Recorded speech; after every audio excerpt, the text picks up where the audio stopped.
আসসালামু আলাইকুম, কি অবস্থা সবার? আশা করি সবাই অনেক ভালো আছেন। আজকের এই ভিডিওতে আমরা দেখব HTML এর প্রি ট্যাগ সম্বন্ধে। আগের ভিডিওতে আমরা দেখেছিলাম HTML এর ম্যান্ডেটরি ট্যাগস, যে HTML কিভাবে লিখতে হয় এবং কোন ট্যাগস গুলো না দিলে HTML চলবে না বা আমরা লিখতে পারবো না। এই ট্যাগস গুলো এখানে লেখা আছে এবং H1 থেকে H6 পর্যন্ত সম্পূর্ণটা আমরা দেখেছিলাম হেডিং ট্যাগস যেগুলোকে বলে। এবারে আমরা দেখব HTML এর প্রি ট্যাগ সম্বন্ধে। তো পি ট্যাগটা রাখার জন্য সেম জাস্ট পি লিখে এন্টার প্রেস করলে VS কোডে ওপেন ক্লোজ হয়ে যাবে। এবার এখানে আমরা মনে করুন একটা প্যারাগ্রাফ দিয়ে দিলাম লরেন ওয়েবসাইট থেকে বেসিক কিছু একটা লরেন ওয়েবসাইট থেকে আমি কিছু ওয়ার্ড দিয়ে র্যান্ডম ওয়ার্ডস দিয়ে একটা প্যারাগ্রাফ এসে পড়লো এখানে। এটা যদি এখন লাইভ ওপেন করে দেখাই আপনাদেরকে, এটা হলো প্যারাগ্রাফ এবং উপরে কবির আবিদুর রহমান, এটা হলো আমাদের হেডিং। সো হেডিংটা যদি আমি চেঞ্জ করে দিই, দিলাম টপিক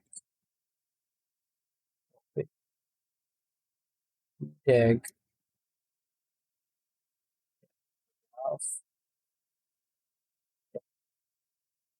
এই হেডিংটা চেঞ্জ করে দিই এখানে টপিক পি জায়গা প্যারাগ্রাফ ট্যাগ।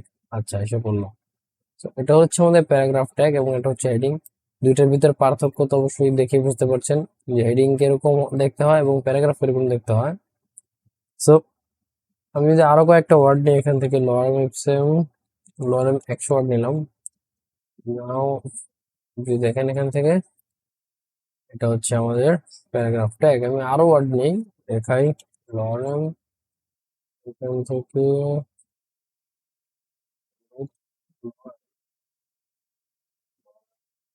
200 ওয়ার্ড নেই, 500 নেই, 500 ওয়ার্ড নিলাম। ওকে, সেভ জাস্ট আপনারা দেখতে পাচ্ছেন এখানে এটা হচ্ছে আমাদের হেডিং ট্যাগ।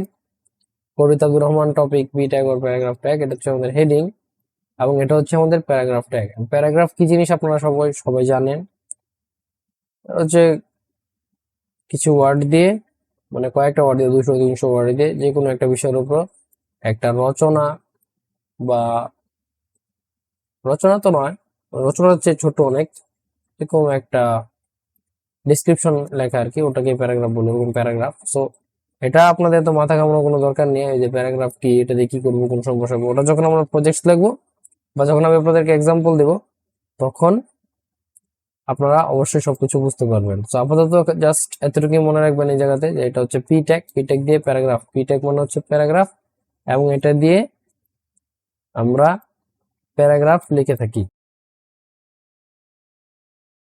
প্যারাগ্রাফ লিখে থাকি। এতটুকু জাস্ট মনে রাখবেন, আর কিছু মনে রাখার দরকার নেই এবং স্টেপ বাই স্টেপ আমি আপনাদেরকে সবকিছু বুঝিয়ে দিব।